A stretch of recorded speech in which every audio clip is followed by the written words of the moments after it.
The scriptures are always hinting at that, but you'll never get it, because you won't understand a word of what the scriptures are saying till you wake up. Sleeping people read the scriptures and crucify the Messiah on the basis of them. You've got to wake up to make sense out of the scriptures. But you know something? When you do wake up, they make sense. So does reality. But you'd never be able to put it into words. Now, wouldn't you do something? Wouldn't you swing into action? Of course you'd swing into action. But we've got to make sure that you're not swinging into action to get rid of your negative feelings. Am I making sense?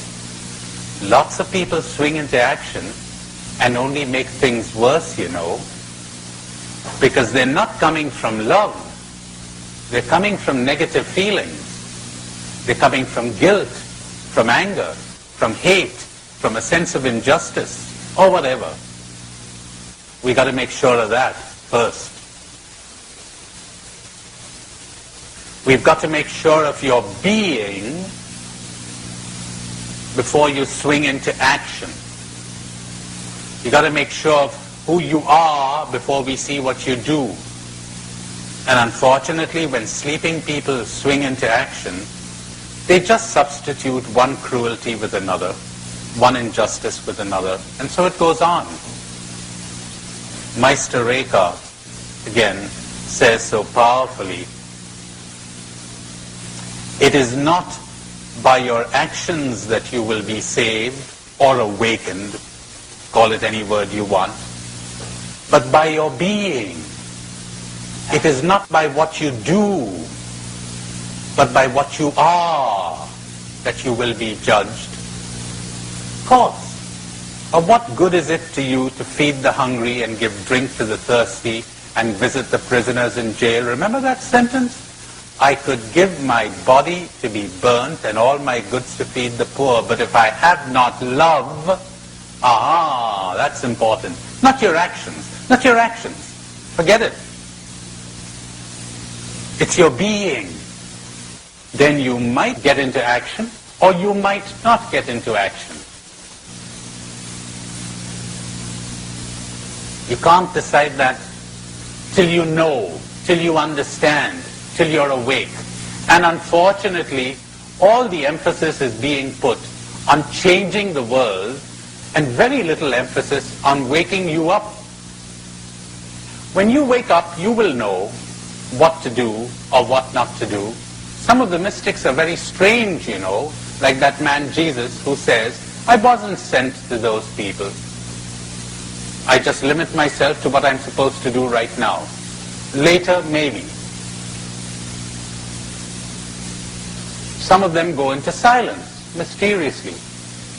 Some of them sing songs. Some of them get into service. We're never sure. They're a law unto themselves.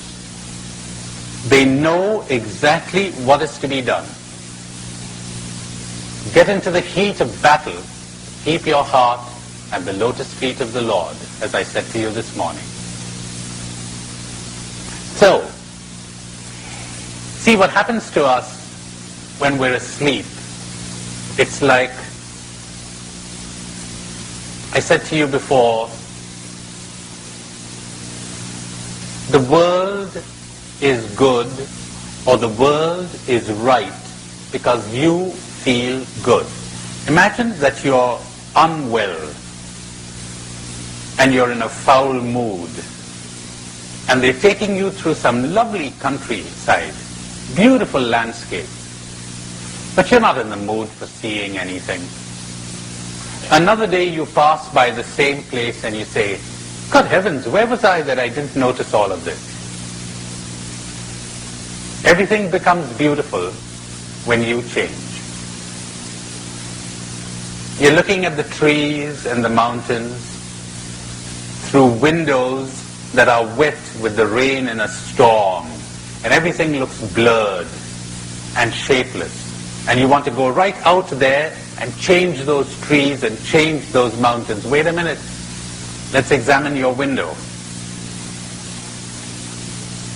When the storm ceases and the rain stops and you look out of the window, you say, well, how different everything looks. Because we see people and things not as they are, but as we are. And it's so important to understand that.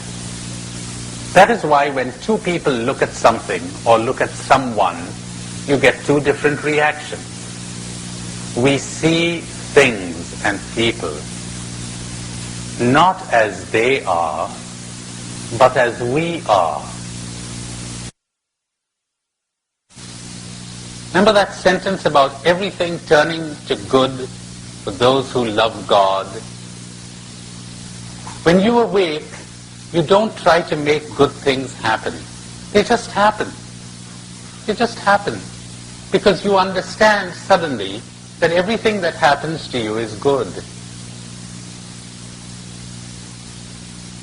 Marvelous. So think of the people you're living with and whom you want to change.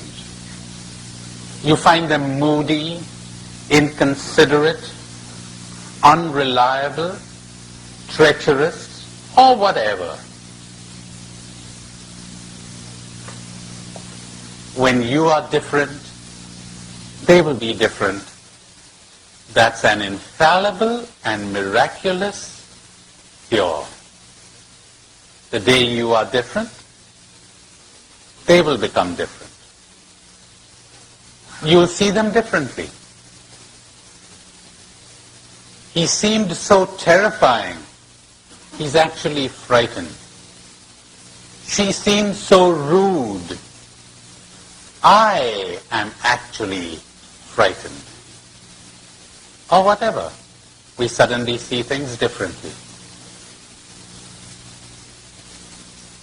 All of a sudden, no one has the power to hurt you anymore. No one has the power to put pressure on you. It's a marvelous state. You're putting pressure on me. You know, it's something like this. It's like you leave a book on the table and I pick it up and I say, you're pressing this book on me. I'm not pressing any book on me. You're doing your thing. It's up to me to pick it up or not to pick it up. But people never understood that. They're so busy accusing everybody else, blaming everyone else, blaming life, blaming society, blaming their neighbor. You never change that way. You continue in your nightmare. You never wake up. So, if you would put this program into action, as I said to you this morning, 1,000 times, A, identify the negative feelings. B, understand that they are in you, not in the world, not in external reality. C, do not say that that is an essential part of I. These things come and go. D, understand that when you change, everything changes.